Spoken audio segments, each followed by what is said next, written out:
you ever feel burnt out in your homeschool? Yes. Many times. It's a roller coaster.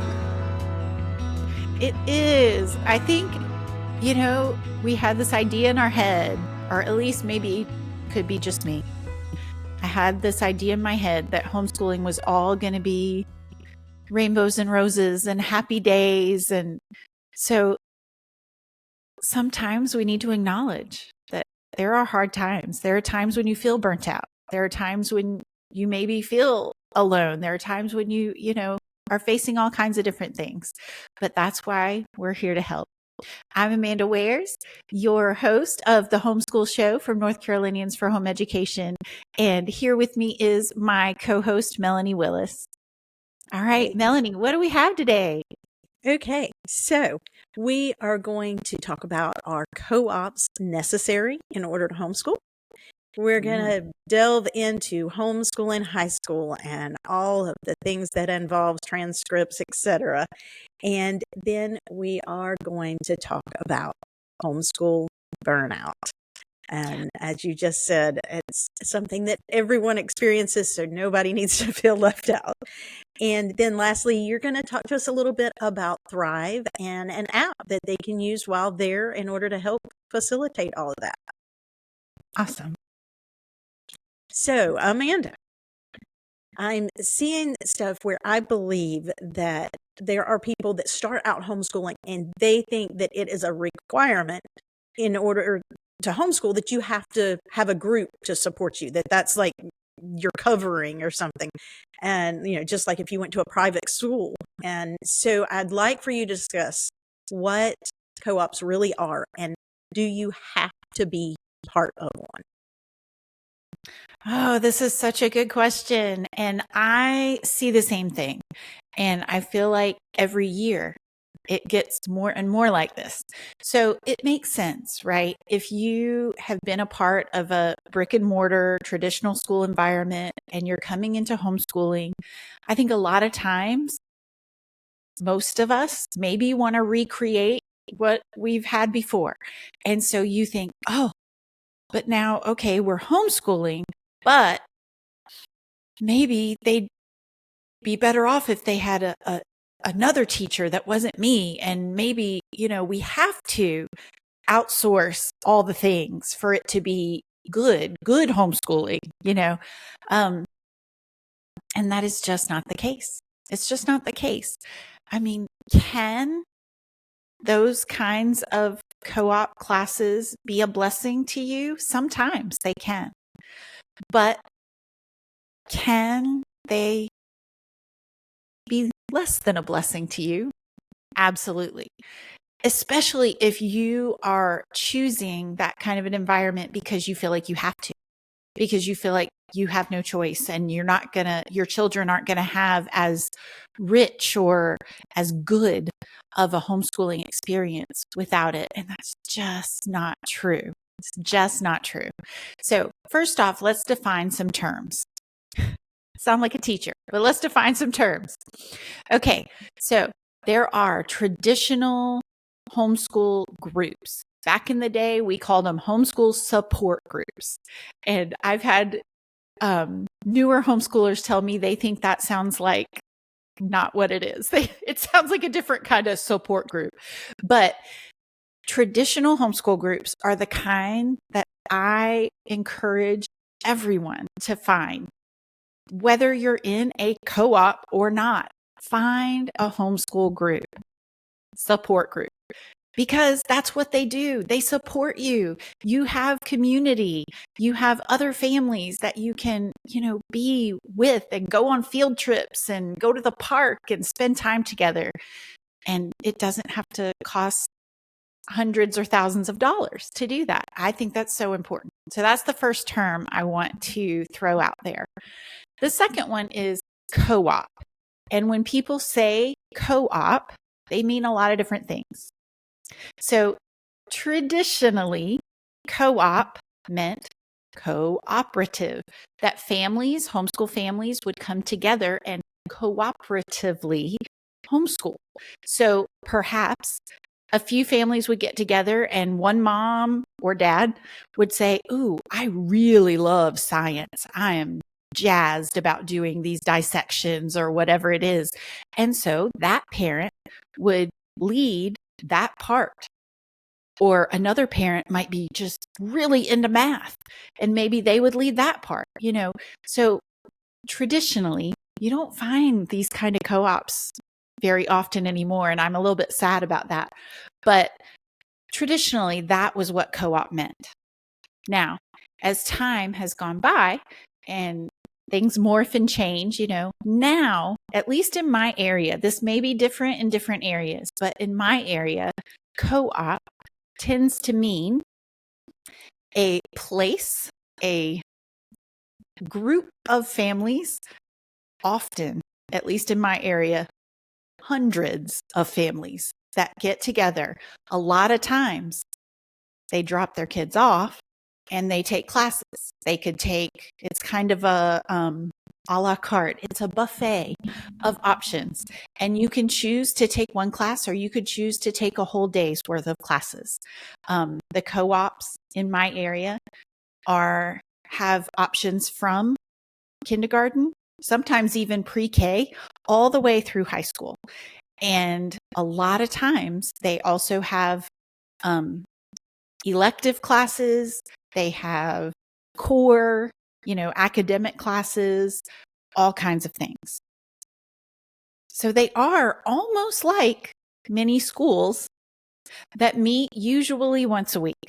I have heard, although in my area there are not any of these, but I have heard in other areas there are some co-ops that do meet more than one day a week. That's a whole other conversation. But a lot of times those types of co-ops, what I'm talking about, where, you know, you drop your kids off, or sometimes you don't, sometimes you stay. But there are other teachers. You are paying for these classes. They can get expensive. They can get really expensive. And there is a trend, as we said, to feeling like you need that to be homeschooling properly. And while, again, outsourcing things can be a blessing, but it's not necessary. You don't have to do it. Very, very good. True. And I have found, like I think we've discussed before, that in different seasons of my homeschooling career here, I found that it was hard on me to take a day off from time to time. And then there was a time where it actually helped. You know, I got them into a biology class where they actually could be with other people and do all the labs and stuff that I wouldn't have been able to do at home. And it wasn't crazy expensive, because I have seen some really crazy expensive things that it would not be worth it to me. But, you know, it was a fairly inexpensive thing for me to get them involved with some other kids and do that. And so that was great. But ultimately, I think the best groups were, we only met, you know, once or twice a month, just did field trips, took the kids to the park, and you have another mom to talk to and say, this is what I'm struggling with right now. And, you know, you feel like you're isolated and alone, but you get out with your friends and you talk and they're like, I'm having the same problem. And you find out that you're not alone. And you can just really bounce ideas. What works for others could help you and that kind of stuff. And that's the best, is just getting together with other homeschool families and fellowship and talking. And so I've always found that to be the best case scenario for my family. And so Absolutely. The next question that I have for you, for somebody that has been homeschooling all along, or maybe they're just now starting to homeschool, but you're switching into that next level and you're going to be teaching high school, that can be really intimidating. So what does that look like? And what can we do to help people navigate as they move into the world of transcripts and how many credits we need and testing and graduation? What can you say to help people with this? Absolutely. This is one of my favorite things to talk about. So if you need to shut me up, you can. I might go on and on, but I have said many times, there were 2 times in my homeschool journey that I kind of freaked out. And the first one was when we first started homeschooling, making that leap. The second one was when my oldest child was getting ready to start high school and homeschooling high school. And it just feels intimidating. It just feels more. It feels more weighty for some reason. It just feels like, oh, well, okay, elementary and middle school, if we mess that up, no big deal. But if we mess high school up, oh no, it feels like it'll be a crisis. But here are just short few things that I have learned. One, homeschooling high school is not fundamentally different than homeschooling elementary school or middle school. Homeschooling is really the same process. You still, you figure out what you want to teach that year, what your kid wants to learn that year, what credits, classes you want to teach, and you choose curriculum and you do that. It's the same. It's not different. We feel like it is, but it's not. If there's any difference, it's that in high school, you keep more records. In my homeschool, in high school, the main difference was I kept records and I gave grades, because I don't give grades in elementary or middle school. I've talked about that before. So I'm not gonna go long on that one. But and okay, so if you take in that it's not really different, then it's like, okay, but what about those differences? There are so many resources out there to help you. One of the most detailed sections on NCHE's website is the high school section.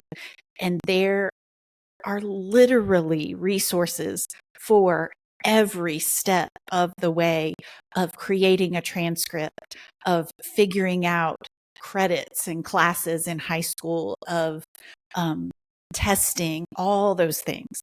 There are so many resources available to you that don't cost anything.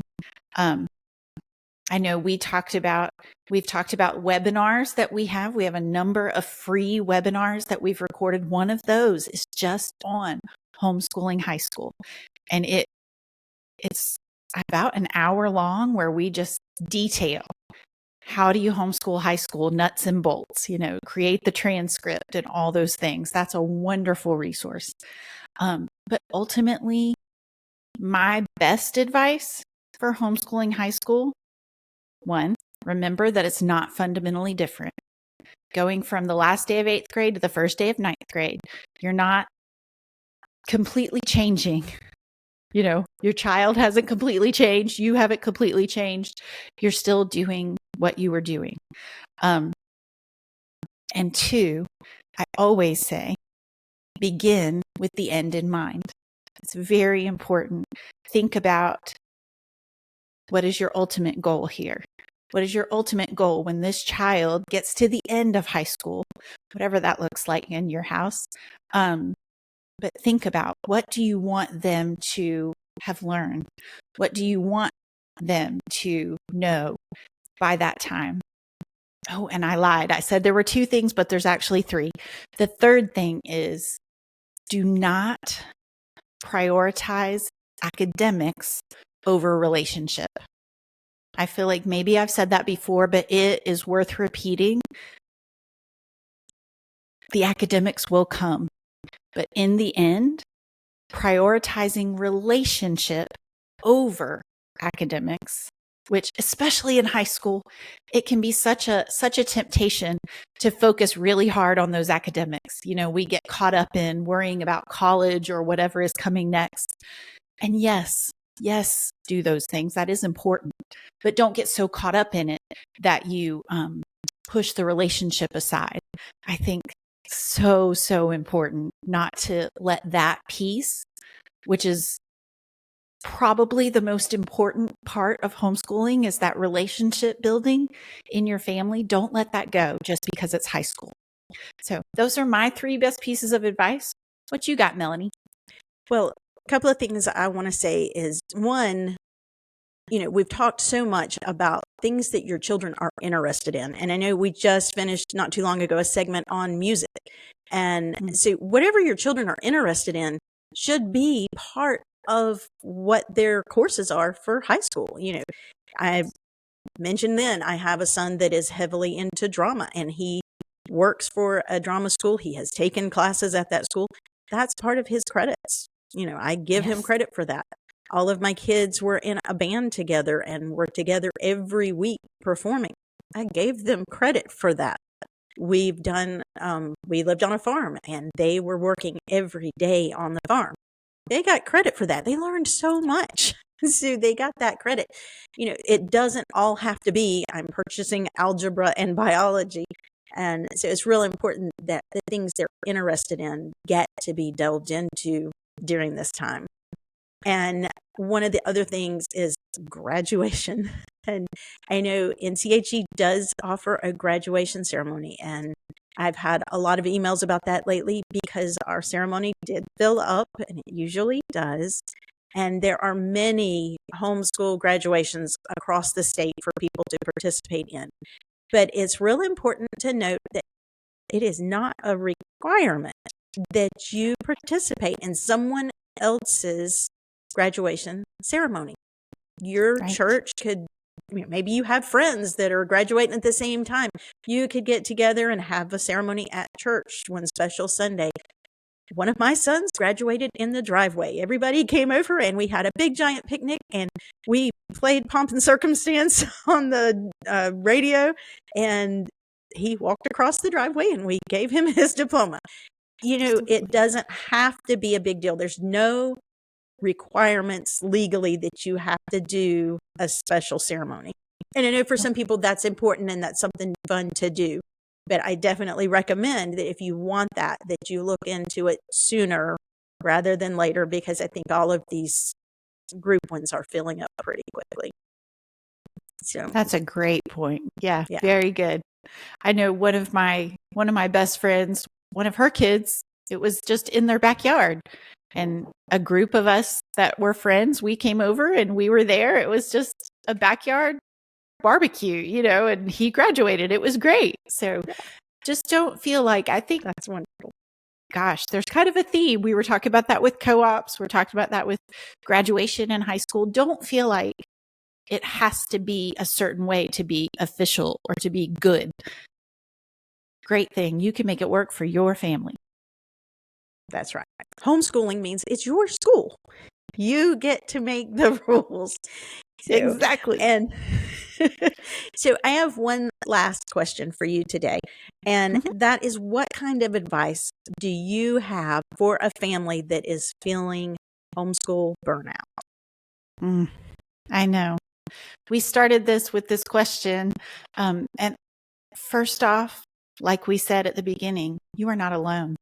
You are not alone. I would venture to say everybody, every homeschool parent at one point or another feels some level of burnout. And maybe the most important way to combat that is to not stay isolated, is to make sure you are in some kind of a community. So if you're feeling that way, you can talk to somebody and say, hey, I'm really struggling. I'm feeling burnout. What do I, and they can look at you and say, oh, I have been there. I think sometimes just having somebody walk alongside you that has felt that way helps so much. So that is first, please don't be alone. Please don't stay isolated in those feelings. Reach out to your community. If you don't have a community, NCHE is here for you. Reach out to one of us. Like we've said in the last couple of episodes, we have regional liaisons that would love to help you. We have mentors that would love to help you. We have a homeschool helps director, that's me, that would love to help you. So please reach out. Don't stay isolated in your burnout. Another thing that I personally have found to be helpful for me is if I'm feeling super burnout, I change things up. If it's It could be as simple as, well, sitting at this kitchen table is driving us all crazy. So now we're going to go and do school outside in the sunshine. Or we're going to pack up our books and go do school at the library. We've done all of those things. Or go to grandma's house. We've done all of those things. And it really did help just kind of change all of our attitudes. And it helped me feel not so just in the drudgery of, that burnout feeling. I've also done times where if I'm feeling super burnt out, there's nothing wrong with saying, you know what? We're not going to do formal schoolwork.